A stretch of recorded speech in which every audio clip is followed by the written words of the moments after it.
अदा हाणे वीडियो थी भला पंहिंजी कढूं पिया। हलो साईं वेठा साईं। हलो ठीकु आहे अचा ज़रूरी वीडियो हले पई वीडियो हले पई हाणे कयूं था न पोइ दोस्तों असीं हींअर शंग्रीला लेक जे अंदरि ॿेड़ी ते सफ़र कयूं पिया। सो ही मनाज़र तव्हां ॾिसो शंग्रीला जा जंहिंमें बहितरीनु नमूने सां सीनरी आहे जेका तव्हां दोस्तनि जे साम्हूं तव्हां ॾिसो पिया। हिते असांजे ॿेड़ी जे अंदरि दोस्त आहिनि हाजी इमदाद डेगारी, साईं मुबीन वसाण साहब, मुमताज़ इंगोर जो ऐं ज़ाहिद डेगारी। साईं हाई साहब शंग्रीला में तव्हांखे ख़ुशि आमदीद चऊं था। ही सांगड़ जा जेके पंहिंजे कॉलेज जा दोस्त हिते पहुता आहिनि ॾाढो इंजॉय कनि पिया, ख़ुशि थियनि पिया ऐं मौसम तमामु भली आहे। शामड़ी जी महल आहे ऐं उन में बोटिंग ॾाढो मज़ो ॾिए पई। ऐं असांखे सची ॻाल्हि आहे त हीअ त शंग्रीला आहे पर पंहिंजो देश, पंहिंजी सिंध, पंहिंजी सांगड़, असांखे पंहिंजी चोटियारूं यादि पियो अचे, पंहिंजो बकार ॾंड यादि पई अचे। त हिन मंज़र खे तव्हां कीअं भाई साहब जेको आहे सो पंहिंजो एक्सपीरियंस कंदा? साईं माशाल्लाह ये पाकिस्तान जो जेको आहे तमामु ख़ूबसूरत तरीन मंज़र आहे ऐं तमामु बहितरीनु ढंढ जी ऐं रिज़ोर्ट आहे जेको स्कर्दू में हेॾो वॾो पंधु करे असां पहुता आहियूं। जी जी त बाक़ाइदा महसूसु थिए थो त ख़र्चु जेको आहे उहो सजायो थियो आहे ऐं सभई दोस्त ॾाढो जेको आहे ख़ूब इंजॉय कनि पिया। ऐं सलाह ॾींदुसि त जेके बि असांजा दोस्त आहिनि सभई जेको आहे उहो अचनि ऐं ॾिसनि ऐं जेको आहे दुनिया अलाह जी कुदरत ॾिसनि ऐं अलाह जी तारीफ़ कनि। साईं ममता साहब तव्हां अचे सां तालुक रखो था ऐं उते तव्हांजी जेके डंडूं ढोरा तव्हां सिंध सां तालुक रखो था, पाण सभु उते जा माण्हू आहियूं। हिन व्यू खे तव्हां कीअं था महसूसु कयो? वाह वाह ॾाढो लुत्फ़ पियो अचे, दोस्त ॾाढा ख़ुशि आहिनि।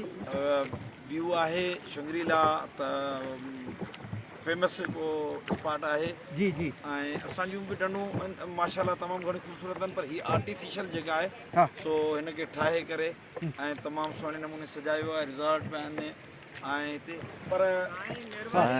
पर जेको आहे सो ही आहे तमामु घणो महांगो आहे ऐं ग़रीब बुनियादी सहूलियतुनि जी थोरी खोट आहे। सूंहं सोभिया तमामु घणी आहे ऐं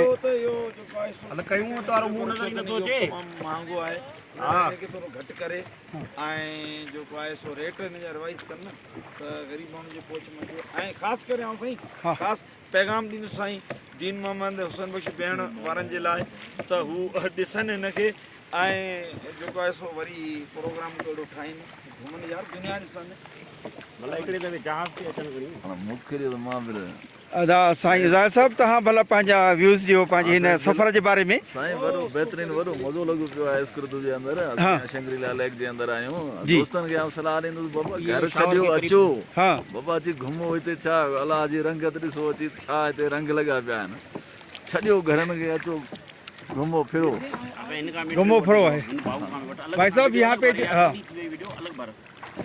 यहाँ पे शंग्रीला पे ये जो है बनी हुई है, यहाँ पे कसी जो चलाते हैं आप समझते हैं कितने लोग यहाँ पे आते हैं सेहत के अंदाज से? तकरीबन दिन में 3-4 हज़ार सियाहती सर। हाँ किश्ती तो रेस ही नहीं मिलती हमें तो हम इतनी बड़ी ये स्पॉट है, इस पे अगर जो जिस तरह की वो बोटिंग होती है इसमें ये तो आम तो ही है।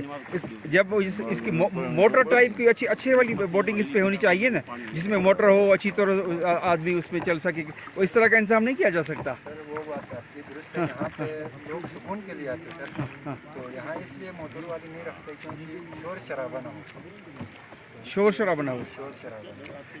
इसकी गहराई कितनी है? ये गहराई है सर तकरीबन 35 फुट है, 35, 30, 25। ये जो पानी है ये कहाँ से आता है? ये ऊपर से आता है। माशाल्लाह बहुत अच्छा स्पॉट है और हम इस इवनिंग को बहुत अच्छी तरह से एंजॉय कर रहे हैं। Thanks a lot.